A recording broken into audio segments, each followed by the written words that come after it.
오늘 이 성경 말씀을 우리가 보시면은 이렇게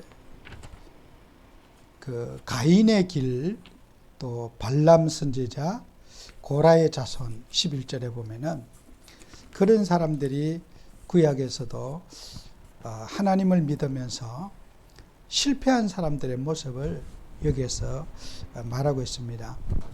그런가 하면은 또 하나님께 인정받은 또 성공한 신앙인도 있습니다. 그래서 실패한 신앙인과 성공한 신앙인들의 모습은 어떤 삶을 자세를 취해야 될 것인가 하는 것을 오늘 성경에서 우리에게 주는 교훈이 되겠습니다.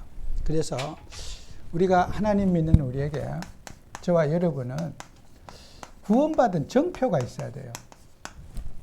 이게 이제 우리 신앙생활의 가장 중요한 열쇠가 이제 구원에 받은 정표가 있어야 되는데, 우리가 이 성경에 오늘 11절에 있는 대로, 자, 가인의 길은 어떤 사람들이 가인의 길인가?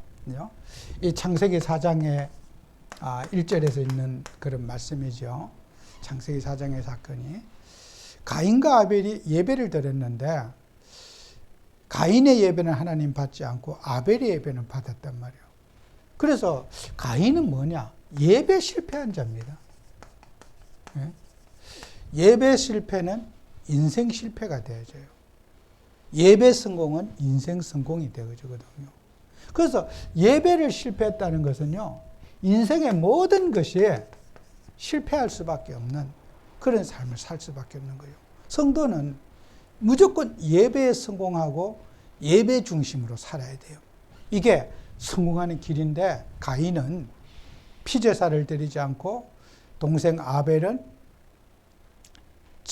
양의 첫 새끼와 기름으로 하나님 앞에 드렸는데, 하나님이 아벨의 예배는 받고 가인의 예배는 받지 않았어요. 그러다 보니까 어떻게 합니까? 예배 실패한 결과가 마음에 어떻게 해요? 예배를 실패하고 나니까 분노, 불안, 정오, 이런 육신적인 것들을 이길 수가 없었던 거죠, 가인이.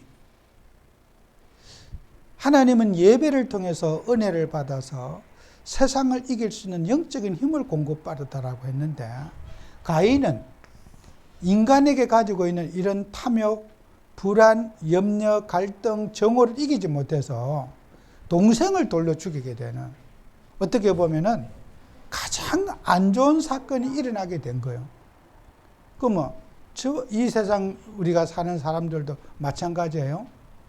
예배를 실패하고 나면은 이런 이제 영적인 문제에 사람들은 사단에게 이용당하는 그런 고통을 받게 되는 거예요.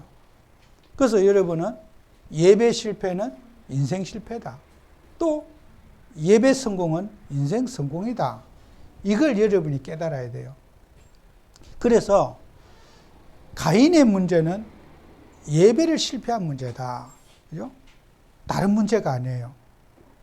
그래서 피제사의 비밀을 놓치고 예배드려서 결국은 가인은 인생을 고통 속에 살 수밖에 없는 그런 문제에 놓이게 된 거란 말이에요. 그러면 오늘날 사는 우리 성도들도 예배에 성공하셔야 돼요.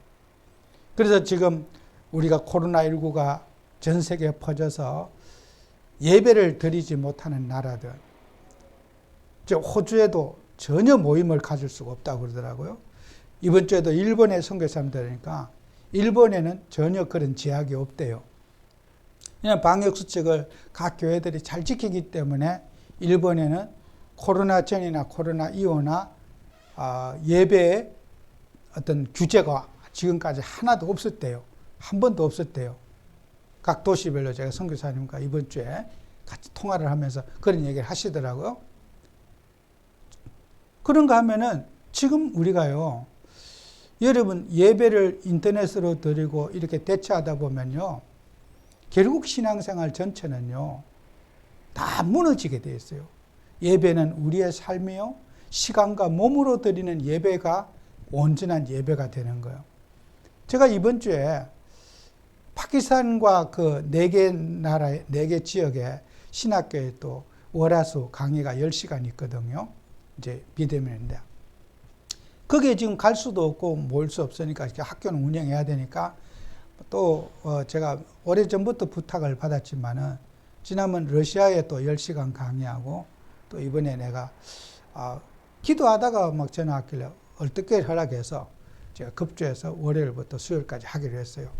제가 그 나라에 오래전에 아마 10몇 년, 20년 가까이 전에 공무원이 초대해서 제가 그 나라에 이제 가게 됐어요. 카라치에. 그런데 제가 어느 나라 가가지고 예배 못 드린 나라는 그 나라가 유일한 나라예요. 그 비싼 항공료 내가지고 그 파키스탄 카라치에 가가지고 공무원들하고 식사하고 방 안에 갇혀갖고 있으면서 계속 일주일 동안 기도하다가 밥만 먹고 어디 구경 한번 간 적도 없고 밥만 먹고 왔어요.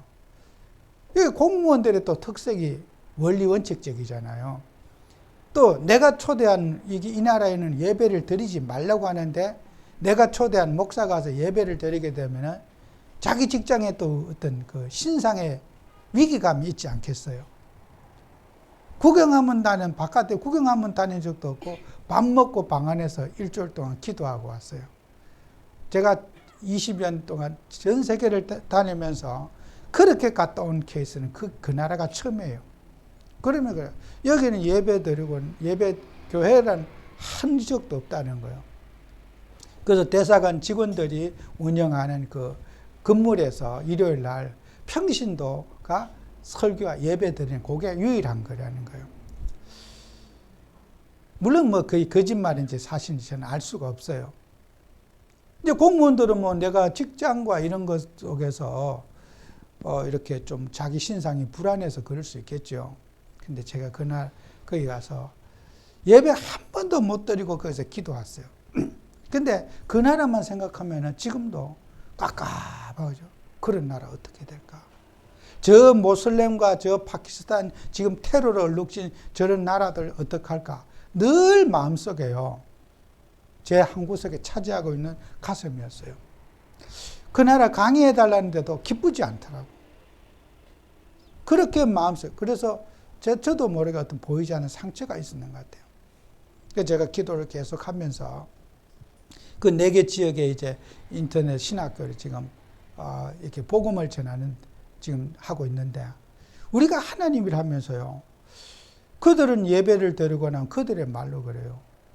국가의 법으로는 살인하면 안 되는데 예수 믿다가 잡힌 사람은 돌로 죽여도 한 명도 구속당한 사람이 없다는 거예요. 그들의 관습법으로 살기 때문에. 그게 모슬렘권입니다. 코로나 정도는 아무것도 아닙니다. 여러분, 저 북한, 중국, 예배의 자유함이 없습니다. 중국 사람들은 몰라요. 중국 여기 나온 분들에게 중국에 가서 우리가 몰래 예배 드린다면 이해를 못해요. 중국이 뭐 탄압합니까? 이렇게 얘기해요. 그런데 중국 가서 예배 드려보세요. 제가 중국에 가서 그 많은 현장들을 이렇게 주로 겨울철에 많이 다니잖아요. 농사 안 짓는 겨울철에 중국을 순회하잖아요. 제일 추운 계절에. 그러면 그 지역에 가서 예배를 드릴 때 막 그 북쪽 지역에 가봐요. 보통 영하 20도, 30도 사이요. 제가 가지고 왔던 캐리어에 옷 있는 대로 다 입어야 돼요. 내복도 있는 대로 다 입고 양발도 다 껴입고 이렇게 입어요. 제가 장에 앉아서 추위를 좀 많이 타잖아요. 그런데 입고 다 입으면요. 일반 가정집에서 예배를 드리면요. 그 조그만 아파트 예배드리면 사람이 20, 30명 앉아요. 찬송 한번 못했어요. 문을 있는 대로 닫아놓고 꼭 비밀로 예배 드리는데 문 다 닫아놓고 예배 드렸어요. 그러면요. 중국에는 중앙난방식이 돼가지고요. 보일러를 틀고 싶든 안 틀고 싶든 개별 난방이 아니라 중앙난방이라 석탄을 떼면은 온 아파트가 벌벌 끓어요. 그냥 진짜 발바닥 될 정도 뜨거워요. 자기 돈이 드는 게 아니기 때문에 다 틀어버려요. 그러니까요, 그 옷을 입고, 외투를 벗어도 그 옷 입고 강의를 해보세요. 여기 목에서부터 양말까지 다 젖어요. 속옷 완전 물날 정도로 다 젖어요. 그거 나오면 또 이제 뭐 한겨울이 되잖아요. 그렇게 우리는 몰래 숨어서 제가 이 복음 운동하면서요, 그렇게 예배 드렸어요. 하나님은 그렇게 예배할 때 우리는 지금 우리가 코로나라고 많은 사람들이 예배의 소중함을 놓치는 거예요. 뭐 인터넷으로, 저도 인터넷으로 지금 이제 브라질도 지금 통화를 해서 좀 또 하기로 되어 있고요. 여러 가지 하고 있지만은 여러분은 온전한 예배를 드려야 돼요. 정말 여러분이 찬송하고 몸으로 기도하고 몸으로 예배 드리는 헌신의 삶이 돼야 되거든요. 설교만 듣는 거 예배 아니에요. 결국은 인생이에요. 예배 실패는 전체 인생 실패가 되는 거예요. 설교는 예배의 한 부분이지, 메시지는 예배의 한 부분이지, 예배 전체를 말하는 거 아니에요. 우리가 몸으로 헌신하고 시간과 찬양을 하나님께 드리고 하나님으로부터 말씀을 받는 거지, 드리는 게 없는데 받는 게 있을 수가 없거든요. 그래서 여러분은 온전한 예배, 가인의 길에 가지 말아라. 오늘 성경 말씀 11절에 있는 대로 가인의 길은 예배의 실패의 길을 갔다는 거예요. 그 다음에 또 어떤 사람이었어요? 발람 선지자의 길을 가지 말라 그러지 않았어요? 발람의 길. 그죠? 이 발람의 길은 어떤 길이라고 그러냐면요, 발람의 길은 이 사람은요, 하나님의 자녀의 신분을 모르는 거예요. 그죠? 하나님이 이스라엘 백성들은 복받은 사람이고 복을 가진 자고 언약의 백성에게 저주하지 말라고 했는데, 발람 선지자는 하나님 말씀을 어기고 발락의 말을 듣고 저주하러 하나님께 계속 물어보는 거예요. 저주해도 되겠습니까? 계속해서 물어보는 거예요. 기도 자체가 불신앙이에요. 여러분요, 하나님의 자녀들을 저주하는 거, 여러분 예수 믿으면요, 피제사를 이해 못한 거예요. 그죠? 제 저주 사단 문제에서 해방받았어요. 여러분이 받을 저주 예수님이 대신 다 받았다니까요. 여러분이 인생의 보험 다 끝났는데 선지자 마음대로 하나님의 자녀를, 언약 가진 하나님의 자녀를 저주하겠다는 그 자체가, 말을 했든 안 했든 기도하는 그 자체가 불신앙이고, 그게 하나님에 대항하는 거였어요. 그게 발람의 길이에요. 발람 선지자의 길은 언약의 백성은 절대로 망하지 않는다. 언약의 백성은 저주에서 해방받았다. 피언약은 모든 것이다. 이걸 믿어야 되는데 발람 선지자는 그걸 못 믿은 거예요. 그죠? 그리고 이방 나라 사람들이, 이방의 왕이 발락이 계속 꼬이는 거죠. 이스라엘을 한 번만 저주해 달라고 수없이 간청합니다. 단칼에 거부했어야 되잖아요. 발람 선지자는 그 발락에게 말했어야 돼요. 우리 하나님의 자녀는 절대로 저주받을 수 없는 백성이고 피언약을 가지고 피 바른 백성이기 때문에 불가하다고 당연히 하나님 말씀을 전달했어야 돼요. 거기에 계속 이용당하고 따라다니고 나중에는 나귀한테 막 다리가 딱 끊겨가지고 막 나귀한테 욕을 보고 오만 수치를 당하는 거예요. 선지자가 하나님의 자녀를 저주하지 말라고 했는데 어디다가 하나님 자녀를 저주하려고 그럽니까? 이게 오늘날 많은 사람들이 발람의 길을 가고 있고 가인의 길을 가고 있는 거 아니겠어요?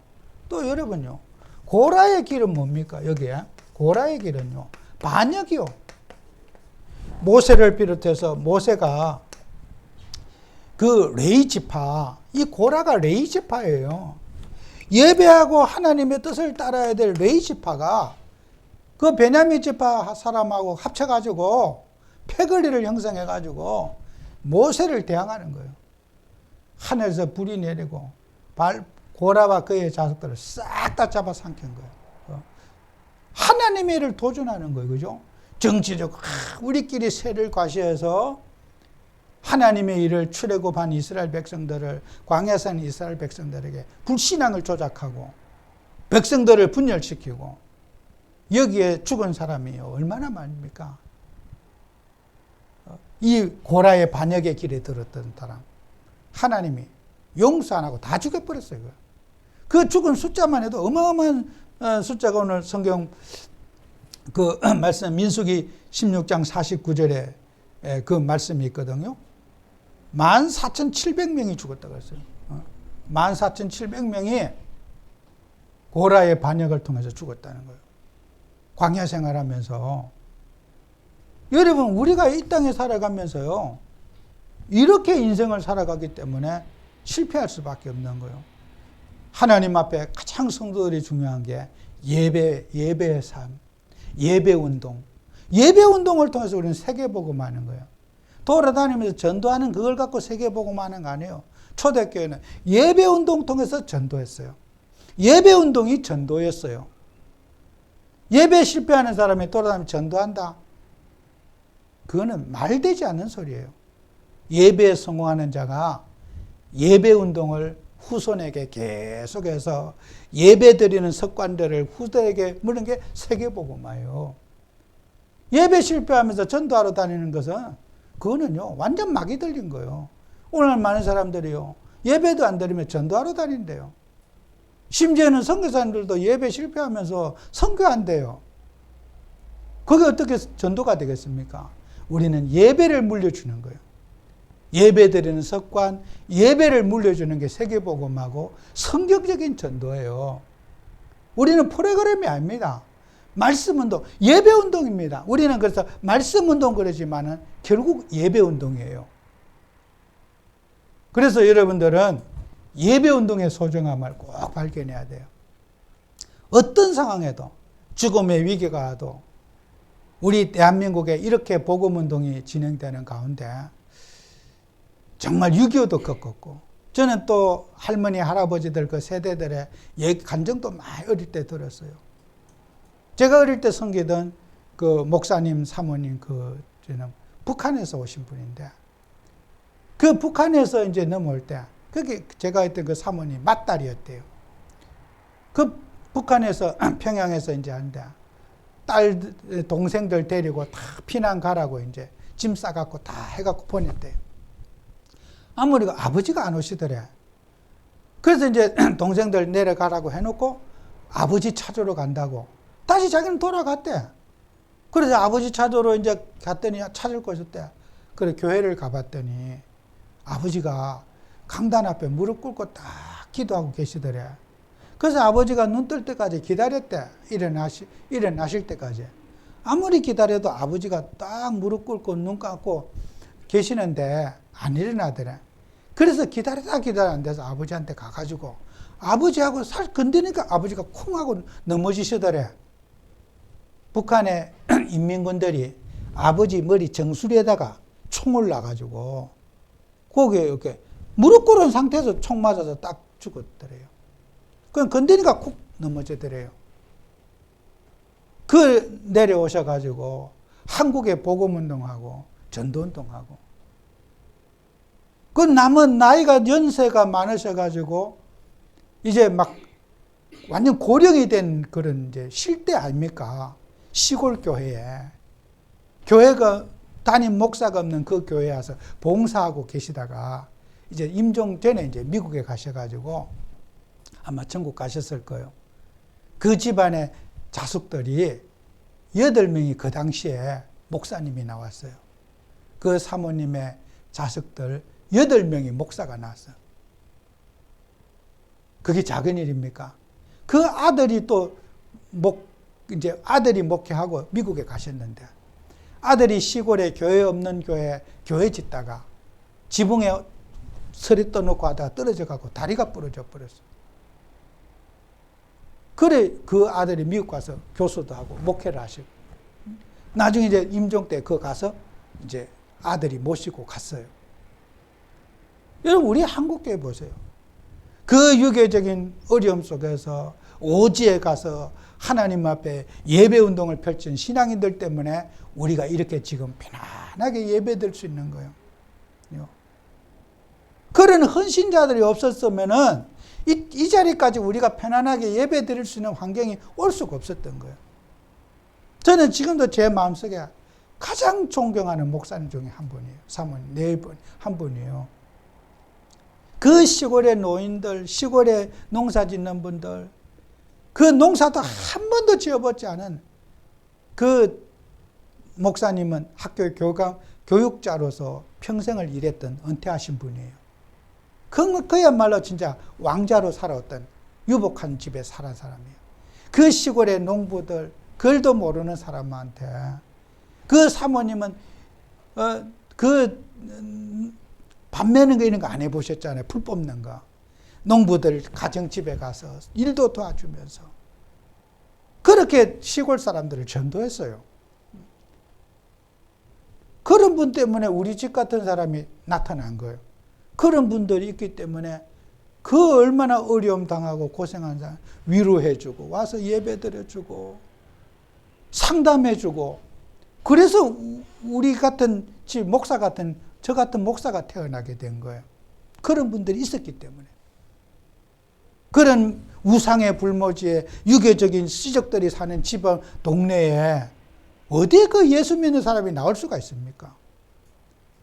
그래서 우리는 정말 복음 가지고 발람의 길, 그러니까 이러면 재물만 따지고 돈만 따지고 돈 준 다음에 휘죽거리면서 따라다니고 이런 발람의 길을 가는 싹군 같은 그런 이 시대 가지고는 안 되는 거예요. 돈을 초월하고 헌신하고 기도하고 정말 하나님의 나를 위해서면은 내 생명도 걸 수 있는 사람, 그런 분들이 있기 때문에 이 자리까지 우리가 편안한 복음이 온 거예요. 코로나19가 문제입니까? 정말 우리는요 회개해야 돼요. 저는 지금까지 봤어요. 나라가 잘 먹고 잘 살면요 반드시 망해요. 신앙은 거꾸로 가고 경제적으로 어렵고 병들고 어려운 사람들이 절대로 타락할 수 없어요. 기독교 역사가 그렇습니다. 그래서 우리는 하나님이라면서요 저와 여러분들이 정말 우리는요 실패할 수밖에 없는 불신자의 우리는 상태를 잘 알아야 돼요. 불신자는 왜 실패하는가? 그죠? 다른 거 다 결론입니다. 영적인 문제를 몰라서 그래요. 그죠? 이 땅의 문제는 영적 문제 속에 인간이 고통받고 있는 거예요. 영적 문제에 인해서 여러분요 영적 문제가 오면 합병증이 오게 돼 있어요. 여러분이 어떤 사람 이번 주에도 이발하러 간 거래요. 그러니 술을 많이 먹다. 술이 문제가 아니고 이 문제 때문에 술을 많이 먹게 되는 거예요. 마음이 우울하고 인생이 허무하고 이러니까 술을 먹지 내가 술에 취한 게 아니라고. 술을 원한 게 아니라 이 문제 때문에 인간이 술을 찾게 되는 거라고. 여기에 답을 줘야 됩니다. 그래서 우리는 많은 사람들이 영적 문제는 드러나지 않으면서 인간을 괴롭히는 문제예요. 그래서 여러분요 거라사지병의 귀신, 군대 귀신들이 귀신 들려서 이렇게 여러분 진짜요 예수 믿으면요 귀신 들려가지고 완전히 미친 사람 이거 한번 경험해 봐야 돼요. 육신적인 생각만 갖고 얘기하지 말고 진짜 이 문제 들려갖고 인간 실패하는 거 봐야 돼요. 저는 어렸을 때 하나님 이 경험을 하면 귀신 들린 자의 경험을 저한테 시켜주신 적이 있어요. 진짜 미쳐가지고 눈에 막 헛기 보이고 막 단지 다 두들 깨고 이런 사람 내가 만난 적이 있어요. 그리고 내 방에 뭐가 있는지도 다 알아 들어보지도 않았는데 뭐 내 방에 뭐 콜라병이 어디에 있는가에 다 내 문을 꼭 잠가놨거든요. 그걸 다 알아요. 들어가 봤대. 내 방에 들어와 봤다는 거야. 그 귀신 들린 자가. 이야, 전 기가 막히더라고요. 여러분요, 사단 마귀 귀신은요, 시공간을 초월해서 역사합니다. 그걸 알아야 돼요. 하나님만 시공간을 초월해서 역사하는 게 아니고, 사단 마귀도 시공간을 초월해서, 시간과 공간을 초월해서 역사할 수 있어요. 귀신은 문 안 열고도 얼마든지 여러분 집에 갈 수가 있어요. 하나님도 갈 수가 있죠. 그죠? 귀신도 똑같아요. 하나님만 시공간을 초월하는 게 아니에요. 귀신도 그렇습니다. 여러분, 이 영적 문제를 압니까, 사람들이요? 귀신이 얼마나 정말 대단한 존재인지 사람들이 모를 거요. 사단 마귀가. 그러니까 사람들은 육신의 문제에서 못 빠져나오는 이 문제를 못 보기 때문에. 이걸 여러분이 깨달아야 돼요. 귀신이 역사하면 어떤 일인가. 그래서 귀신은요,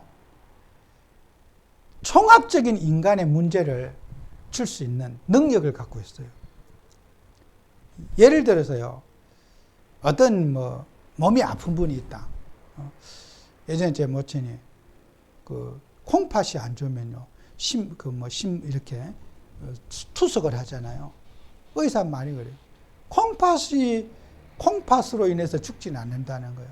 다른 전이가 합병증으로 죽는다는 거예요. 여러분요, 귀신이 들리면요, 재앙으로 사람들이 다 죽어요.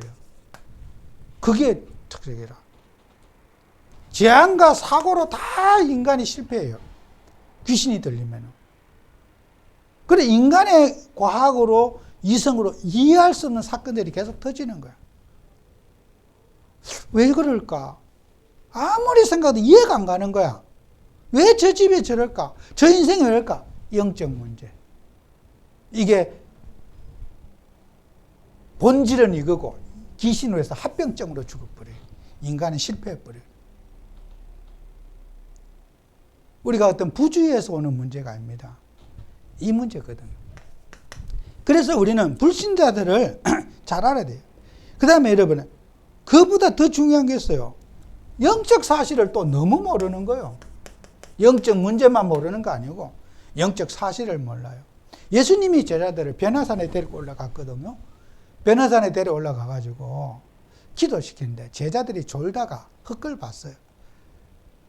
모세와 엘리야의 모습을 보고 막 변화된 모습을 보고 꿈을 꿨어. 우리가 여기에서 초막 셋을 지읍시다. 우리 내려가지 말고. 그랬더니 그 성경 말씀 뭐라 했냐. 자기가 하는 말을 자기가 모른다 그랬어요. 헛소리를 하는 거예요. 그랬더니 하늘의 음성이 들었어요. 너희들은 저의 말을 들어라. 예수 외에는 다른 말 듣지 말아라. 그죠? 여러분, 우리가 영적 사실을 모르면요, 사람은요, 제자들처럼 헛소리, 자기가 하는 말을 자기가 모르더라. 이게 답인 거예요.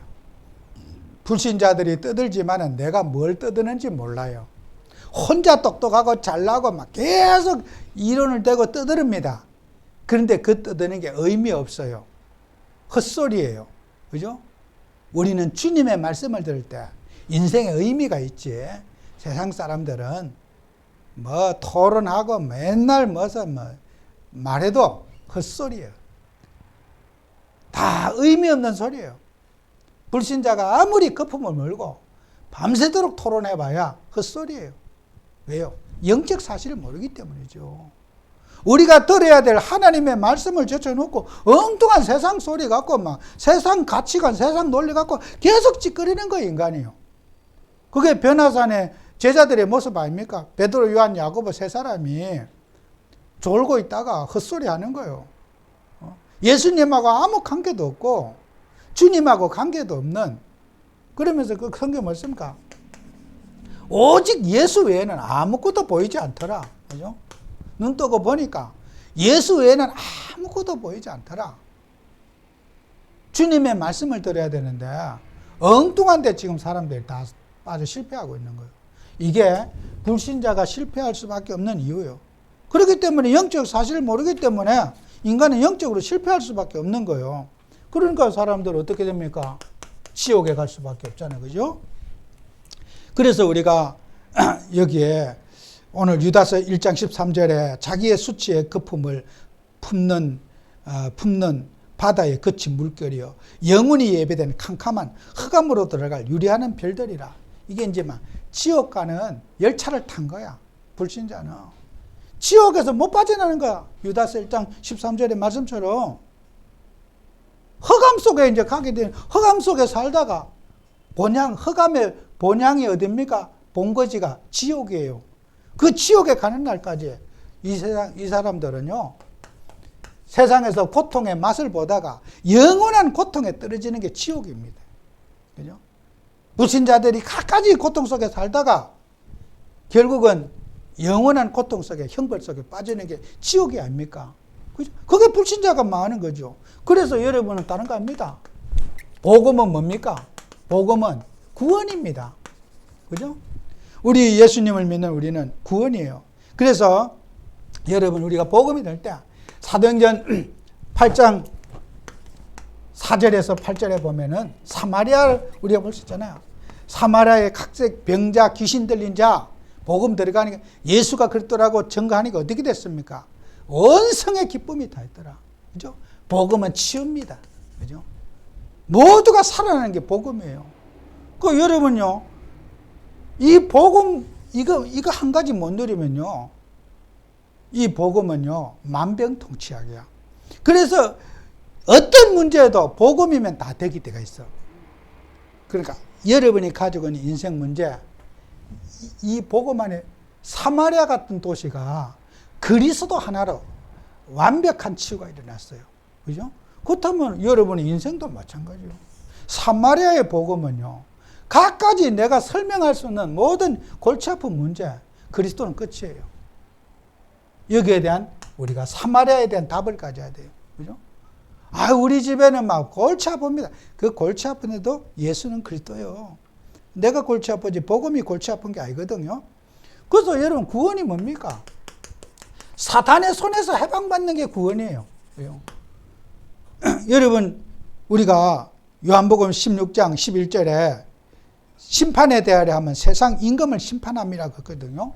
여러분요, 세상 임금이라 그랬어. 세상 임금. 여러분, 세상은요 사단이 왕입니다. 귀신이 아비예요. 하나님 없는 사람은 사단이 대장이에요. 그 세상 임금 속에 못 빠져나오는 거예요. 그런데 우리는 참 왕 그리스도 오셔가지고 세상 임금을 뭐요? 심판했다 그랬어요. 요한복음 16장에 보면요.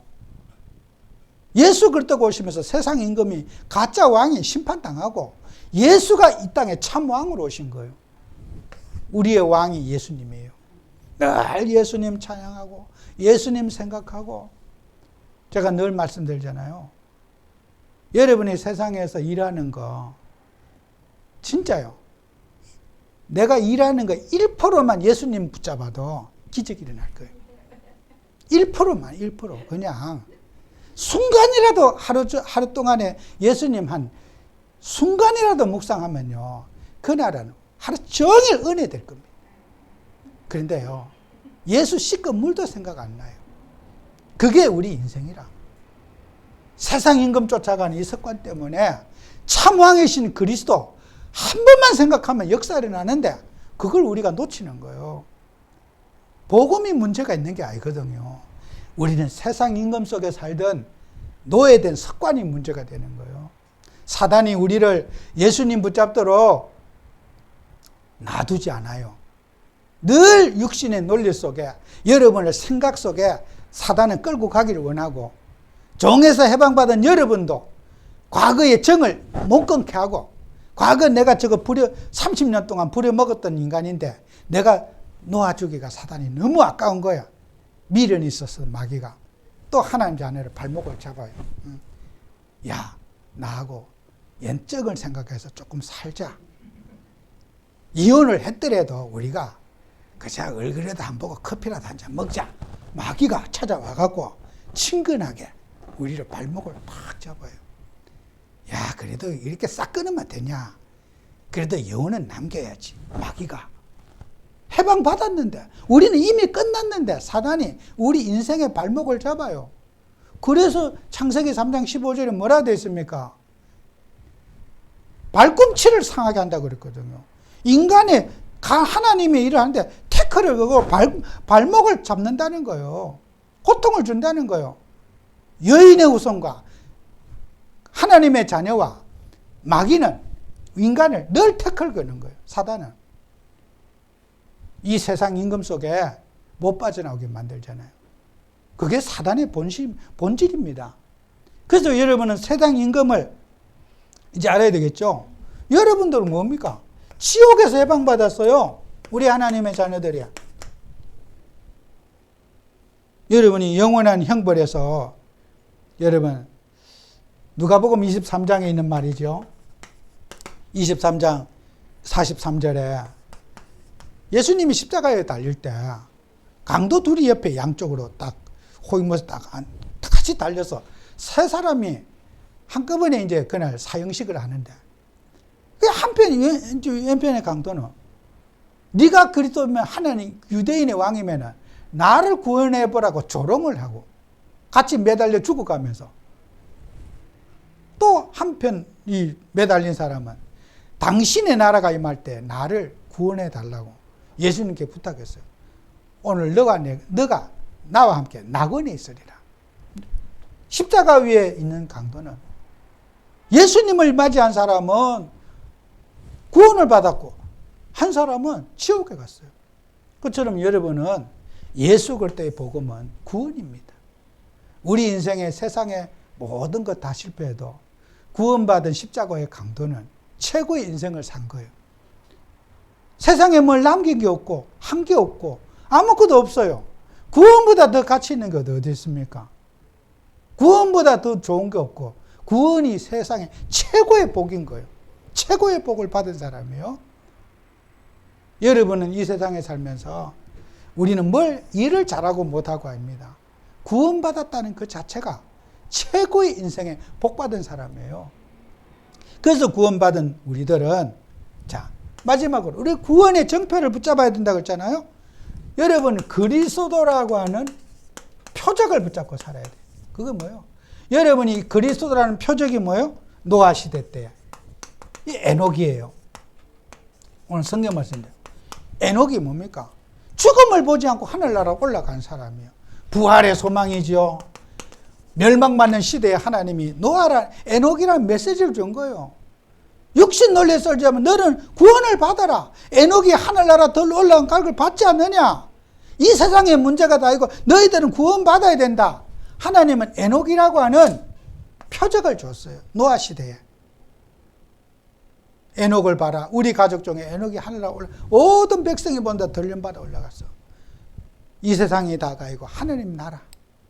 구원을 받아야 된다. 노아 시대의 메시지가 에녹이었습니다. 그런데 어떻게 해요? 에녹의 메시지를 받았습니까? 다 물에 빠져 죽어버렸어요. 하나님이 분명한 정표를 주시는데 노아 시대 사람들은 안 믿었기 때문에 그들은 하루아침에 다 8식구 외에는 물에 다 죽었어요. 물에 죽은 게 문제가 지옥 갔어요. 그게 노아 시대 때 하나님이 주신 표적이 있잖아요.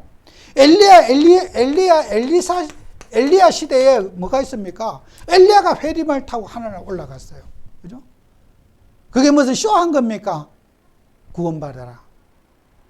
엘리야가 바람 타고 올라간 것처럼 이 세상에 뭐 증거, 기적 그게 아니다. 구원받은 하나님의 자녀다. 구원받아야 된다. 정표를 붙잡아라. 이걸 메시지를 남긴 거예요. 그 시대 사람들에게 엘리야를 통해서 하늘로 올라가면서 우리 예수님이 이 땅에 재림하셔서 재림제로 오신 거예요. 그래서 초대교회 여러분 보시면요. 갈릴리 사람들아 사도행전 1장 11절에 있잖아요. 뭐라고 되어 있습니까? 어찌하여 하늘을 우러러 보느냐. 하늘로 가심을 그대로 다시 오리라. 아, 예수님 하늘나라 성천에 올라가고 제자들 보면 다 봤어. 에녹이 가듯이 엘리야가 가듯이 예수님도 봤어요. 허탄해가지고 이제 우리 큰일 났다. 예수가 없는 세상 우리가 어떻게 살까? 하늘로 올라가신 그대로 하늘 다시 오시리라. 하나님이 말씀 주신 거예요. 너희들은 며칠이 못돼서 성령을 받으리라. 아버지의 약속하신 것을 받으리라. 그 말씀 붙잡고 기도했습니다. 그래서 너희들에게 성령의 충만함이 임하고 예수님이 너희들의 마음속에 임할 것이다. 하늘로 올라가신 그분이 다시 너희들의 마음속에 성령이 너희들에게 임재할 것이다. 이게 초대교회 메시지였어요. 그 초대교회 재림주의 메시지를 붙잡은 사람들이 마가 요한의 집에 모였을 때 그때 오순절에 성령 역사를 일어나게 된 거예요. 오늘 저와 여러분에게 정말 우리는요 쓸데없는 육신의 이런 거 붙잡지 말고 주님이 주신 부활의 능력, 부활의 성령, 성령의 인도 역사 내주, 이거 여러분이 누리시는 게 신앙이에요. 승리하신 여러분 되시기 바랍니다. 기도합니다. 주님, 정말 하나님께서 우리를 사랑하셔서 복음의 비밀 속에 살게 하시고 정말 영원한 증거인 그리스도를 붙잡는 한 주가 되게 해 주옵소서. 예수님 이름으로 기도합니다. 아멘.